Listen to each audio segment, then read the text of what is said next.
قرآن ہے میرا رہنما قرآن، شفا ہے نور ہے قرآن، جلا دل کی میرا قرآن، رضا رب کی میرا قرآن، قرآن قرآن۔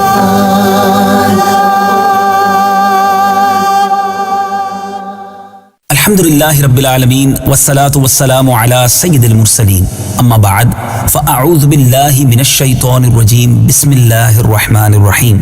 میٹھے میٹھے اسلامی بھائیوں اور مدنی چینل کے ناظرین، سلسلہ ہے ایک قصہ ہے قرآن سے۔ قرآن ہے میرا رہنما قرآن، شفا ہے نور ہے قرآن، جلا دل کی میرا قرآن، رضا رب کی میرا قرآن، قرآن قرآن۔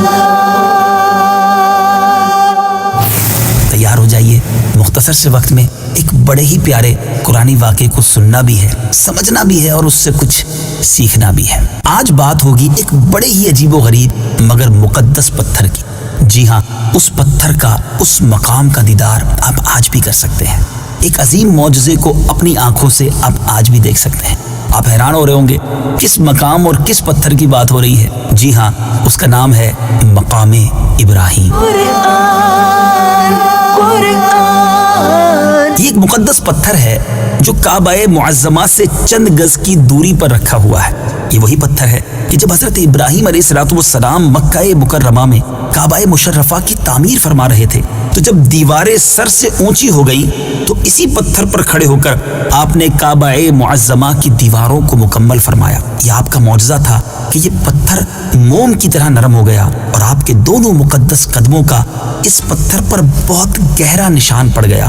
آپ کے قدموں کے مبارک نشان کی بدولت اس پتھر کی اب جو فضیلت و عظمت ہے اس میں 4 چاند لگ گئے، اور خداوند قدوس نے اپنی کتاب قرآن مجید فرقان حمید میں 2 جگہ اس کی عظمت کا خطبہ ارشاد فرمایا۔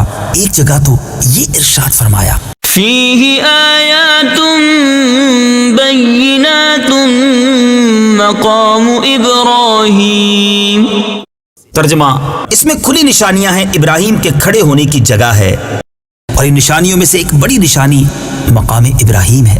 اور دوسری جگہ اس پتھر کی عظمت کا اعلان کرتے ہوئے یہ فرمایا، وَاتَّخِذُوا مِن مَّقَامِ إِبْرَاهِيمَ مُصَلًّى۔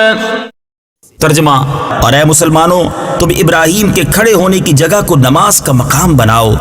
مجھے اسلامی بھائیوں ذرا غور تو کیجئے، 4000 برس کے طویل زمانے سے اس بابرکت پتھر پر حضرت ابراہیم علیہ السلام کے قدموں کے نشانات موجود ہیں۔ اس طویل مدت سے یہ پتھر کھلے آسمان کے نیچے زمین پر رکھا ہوا ہے۔ اس پر 4000 برساتیں گزر گئی، ہزاروں آندھیوں کے جھونکے اس سے ٹکرائے، بارہا حرم کعبہ میں پہاڑی نالوں سے برسات میں سیلاب آیا اور یہ مقدس پتھر سیلاب کے تیز دھاروں میں ڈوبا رہا۔ کروڑوں انسانوں نے اس پر ہاتھ پھیرا، مگر اس کے باوجود آج تک حضرت خلیل علیہ السلام کے جلیل القدر قدموں کے نشان اس پتھر پر باقی ہیں، جو بلا شبہ حضرت ابراہیم علیہ السلام کا ایک بہت ہی بڑا اور نہایت ہی عظیم معجزہ ہے۔ اور یقیناً یہ پتھر خداوند قدوس کی آیات بینات اور کھلی ہوئی روشن نشانیوں میں سے ایک بہت بڑا نشان ہے کہ خداوند قدوس نے تمام مسلمانوں کو یہ حکم دیا کہ تم لوگ میرے مقدس گھر خانہ کعبہ کے طواف کے بعد اسی پتھر کے پاس 2 رکعت نماز ادا کرو۔ تم لوگ نماز تو میرے لیے پڑھو اور سجدہ میرا ادا کرو، لیکن مجھے یہ محبوب ہے کہ سجدوں کے وقت تمہاری پیشانیاں اس مقدس پتھر کے پاس زمین پر لگیں جس پتھر پر میرے خلیل جلیل حضرت ابراہیم علیہ السلام کے قدموں کا نشان بنا ہوا ہے۔ سبحان اللہ۔ میٹھے میٹھے اسلامی بھائیوں، مقام ابراہیم کی اس عظمت و شان سے ہمیں یہ سبق ملتا ہے کہ جس جگہ اللہ کے مقدس بندوں کا کوئی نشان موجود ہو، وہ جگہ اللہ تعالیٰ کے نزدیک بہت زیادہ عزت و عظمت والی ہے، اور اس جگہ خدا کی عبادت خدا کے نزدیک بہت ہی بہتر اور محبوب تر ہے۔ اب غور کیجئے کہ مقام ابراہیم جب حضرت خلیل اللہ علی نبینا علیہ الصلوۃ والسلام کے قدموں کے نشان کی وجہ سے اتنا معظم و مکرم ہو گیا، تو خدا کے محبوب اکرم حبیب معظم صلی اللہ تعالی علیہ وسلم کی قبر انور کی عظمت و بزرگی اور تقدس و شرف کا عالم کیا ہوگا کہ جہاں حبیب خدا صلی اللہ تعالی علیہ وسلم کا صرف نشان ہی نہیں بلکہ خدا کے محبوب صلی اللہ تعالی علیہ وسلم کا پورا جسم انور موجود ہے، اور اس زمین کا ذرہ ذرہ انوار نبوت کی تجلیوں سے رشک آفتاب اور غیرت مہتاب بنا ہوا ہے۔ میٹھے میٹھے اسلامی بھائیوں، کاش قرآن مجید کی یہ آیتیں لوگوں کے دلوں میں ایمانی بصیرت کا نور پیدا کریں تاکہ تمام مسلمان قبر منور کی تعظیم و تکریم کر کے دونوں جہاں میں مکرم و معظم بن جائے۔ اللہ کریم سے دعا ہے رب کریم ہم سب کو مدینہ منورہ، مکہ پاک کے ان تمام مقدس مقامات کا خوب ادب عطا فرمائے، بے ادبی سے بچائے۔